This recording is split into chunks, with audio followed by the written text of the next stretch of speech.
What's up, guys? Welcome back to my channel. Happy Wednesday. This is your midweek encouragement, I would say. I always say this is motivation, but today I want to encourage you.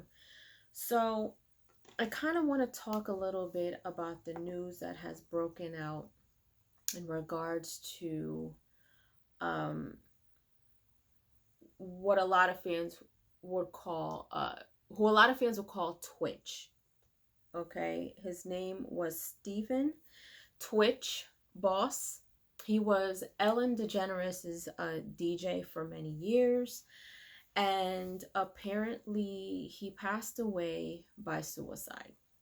Okay, now I always talk to you guys about mental health and things like that. I'm not going to go into too much of the story. That's not what this whole video is about, but it's what drove me to want to talk to you guys. So I'm just going to read a little bit off of um an article here.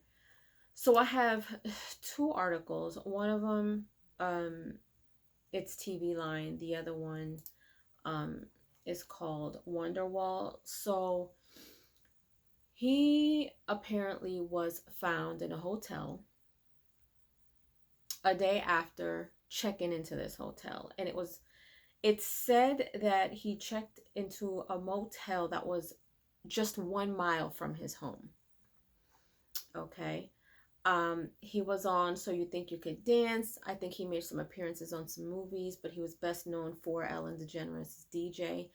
I have seen him many occasions on TV. It said that when he checked into the motel, he didn't seem to be distressed. He seemed to be in good spirits. His wife reported him missing at 11 in the morning, 24 hours after he left. So apparently he left, but his car was still at home. And she ran to the police station, it says, on Tuesday to report her husband missing, indicating he wasn't home, but his car was, which was out of the ordinary. It's not known why she waited 24 hours to report him missing, but him and his wife, I think, did a show on Disney called Fairy Tale Weddings. Now, his wife described him as, this is what she said. Stephen lit up every room that he stepped into. He valued family, friends, community above all else, and leading with love and light was everything to him. He was the backbone of our family, the best husband and father, and an inspiration to his fans. To say he left a legacy would be an understatement, and his positive impact will continue to be felt. And they just celebrated their 9th wedding anniversary last week. He is always seen smiling, always seen in good spirits. Ellen, of course, posted something on Instagram. I don't have that in front of me, but she stated that he was like family. She's shocked. I think he was also co-producer of the show. It's really, really sad to see something like this. And this story is literally unfolding. Like, this just happened and came out today. I say that to say that I want you guys to understand that when people are going through depression and anxiety and whatever else they may be going through, mental health issues, sometimes you won't know.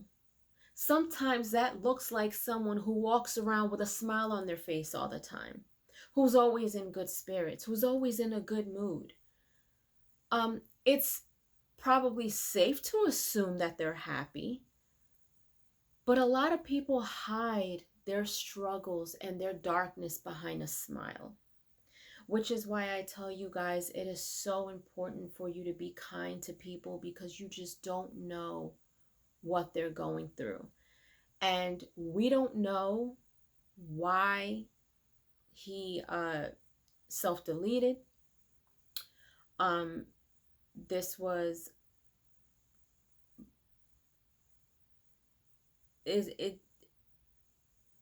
this is one of those stories where even though you don't know him personally, I don't know him personally, but it's a sad story because you see someone who is always, who seems to be in good spirits, who seem to be, like they're okay, and he didn't say anything. Well, from we know of, his wife didn't know where he was because she reported him missing.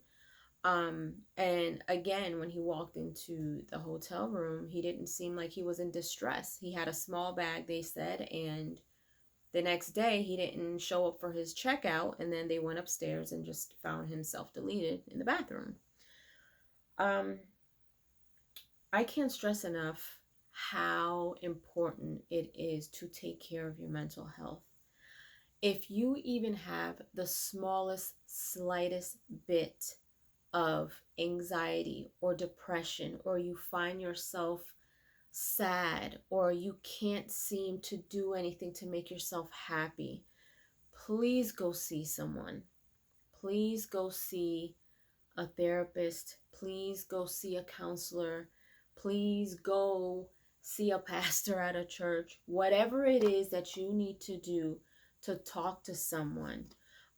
There are tons of suicide hotlines. There's the National Suicide and Crisis Lifeline. There are people who you can talk to, and you are not alone.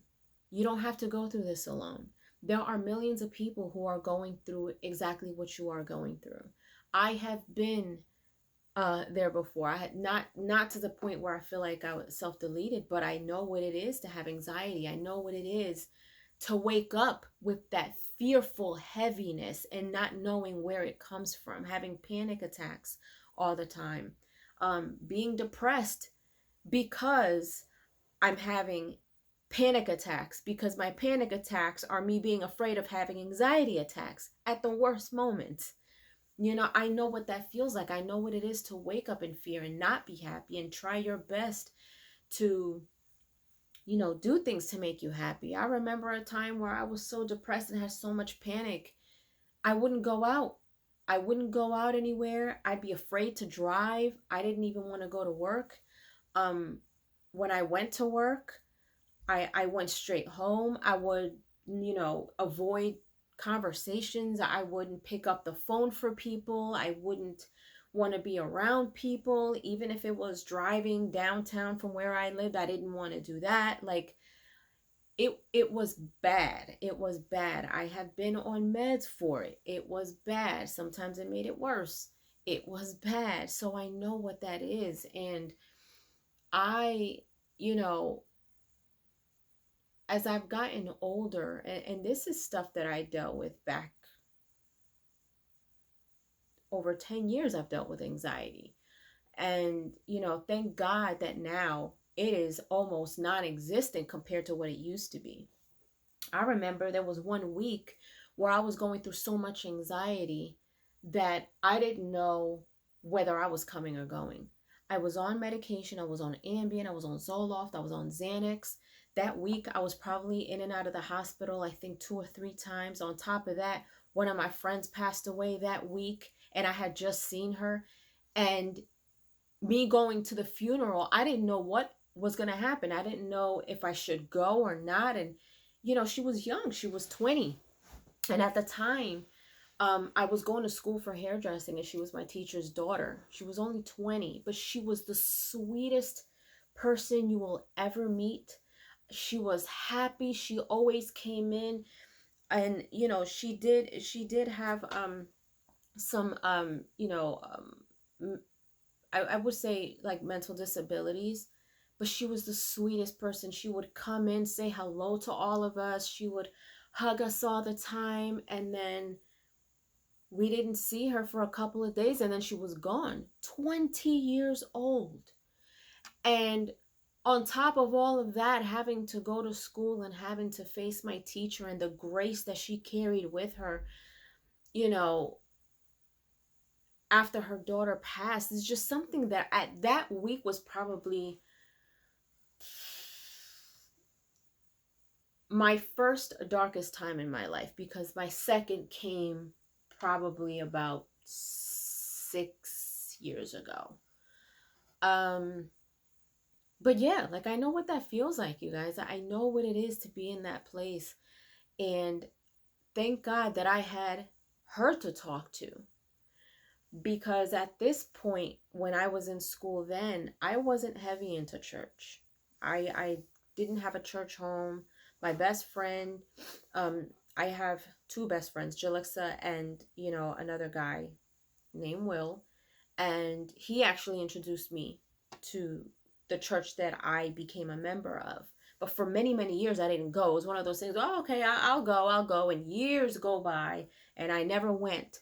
And I remember feeling like, man, like I don't know what else to do. And at the time, I didn't think too much to seek therapy. I just felt like I needed something to help me, help brighten up this darkness that I was feeling. And I felt like, you know what? I feel like it's time for me to, I feel like I need to go back to church. I need to go back to, being spiritually connected, because I feel like around that time I was spiritually lost. I was very young. I was going out all the time. Early 20s, you're living careless, you know what I mean? And my teacher at the time, she was Christian, and she would always go to church, and she'd always come in, and she was the sweetest person. I can't never forget her, Miss Tammy. And she would sometimes take time to talk to me one-on-one outside of teacher student. And sometimes she would minister to me, and she would explain things to me in a way that I understood. Not necessarily one of those things where you come across someone who throws the Bible at you. It wasn't like that. She was someone who began to help me step foot outside of my fears, outside of all that anxiety and the depression, because I could not understand for the life of me why I was going through what I was going through. I didn't understand. And then the anxiety attacks would come out of nowhere, Sometimes it would wake me up out of my sleep. And I said, this can't be life. I can't live like this. Like, there's got to be more to this. Like, when is this going to end? Because I feel like it was like a dark tunnel, and I couldn't see the light at the end of it. And she was a big encouragement to me at that time. And so, it's one of those things where the older I got, the more that I understood, the more I got spiritually grounded again, and the more I understood how important it is to take care of your mental health. And then I understood what it was to separate fear and the feeling of fear from what was reality. Because to me, when I was going through all of that, that fear was my reality. And then I had to kind of figure out, okay, you know what? Fear shouldn't be part of my day-to-day life. I shouldn't be waking up like this. Like, there's got to be a way out. And thank God that I was on that I found a way out. I stopped my medication. I didn't need it. I believe that I went on and off with antidepressants 3 times before I finally was like, you know what? No, I'm not going to do this.